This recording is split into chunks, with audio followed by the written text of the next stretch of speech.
सुदर्शन चक्र द्वारा ग्रह का मुख चीर देने तक की कथा का वर्णन करने के पश्चात श्री सुखदेव जी बोले, हे राजा परीक्षित, श्री नारायण के चक्र द्वारा जिस समय ग्रह मारा गया उस समय ब्रह्मा, शंकर एवं ऋषि गंधर्व आदि आकाश से पुष्पों की वर्षा करने लगे। वह ग्रह एवं गजेंद्र शाप से मुक्त हो गए और सुंदर पुरुष का स्वरूप धारण कर श्री नारायण के चरणों में गिर पड़े। गजेंद्र पूर्व जन्म में द्रविड़ देश का राजा इंद्रद्युम्न था।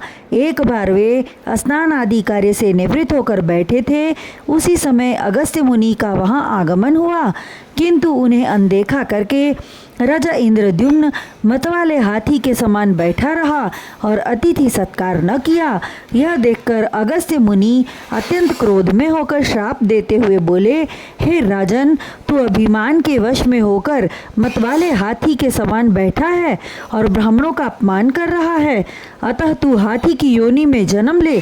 इसी कारण राजा इंद्रद्युम्न को हाथी की योनि प्राप्त हुई, किंतु पूर्व जन्म में ईश्वर की आराधना एवं यज्ञादि शुभ कर्म करने से प्रभु के चरणों की स्मृति बनी रही और गजेंद्र के पांव को पकड़कर खींचने वाला ग्रह पूर्व जन्म में हुहु नामक गंधर्व था।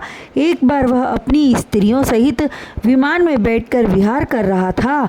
वहीं पर एक सुंदर स्वच्छ जल से भरा हुआ तालाब देखकर विमान से उतरकर स्त्रियों सहित विहार करने लगा। उसी तालाब में देवल ऋषि स्नान कर रहे थे। उन्हें देखकर वह ऋषि का उपहास करने हेतु गोता मारकर ग्रह के समान उनके पांव को पकड़कर जल के भीतर खींच ले गया।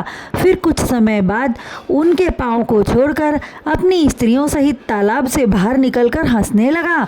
यह देखकर देवल ऋषि क्रोधित हुए और उन्होंने श्राप दे दिया, हे गंधर्व, तूने ऋषियों की खिल्ली उड़ाने हेतु मेरा पैर पकड़कर ग्रह के समान खींचा, इसलिए तुझे ग्रह योनि की प्राप्ति हो।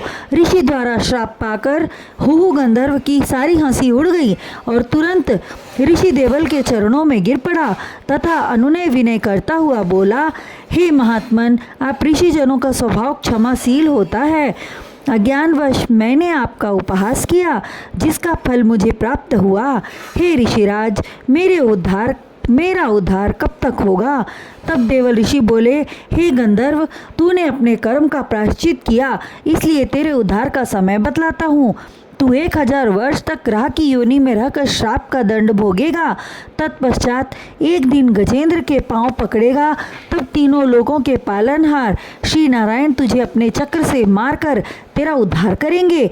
हे राजा परीक्षित, इस तरह भगवान ने गजेंद्र एवं ग्रह दोनों का उद्धार किया और स्वयं श्री नारायण ने इंद्रद्युम्न गजेंद्र से कहा, हे गजेंद्र, जो पुरुष प्रातः काल उठकर गजेंद्र स्तुति का पाठ करेगा अथवा मेरे अवतारों का ध्यान करेगा या फिर मेरे भक्त ध्रुव, प्रहलाद आदि के नामों का ध्यान करेगा, उसे स्वप्न में भी दुख व्याप्त नहीं होगा। यह कहकर प्रभु श्री हरि नारायण गोलोक चले गए।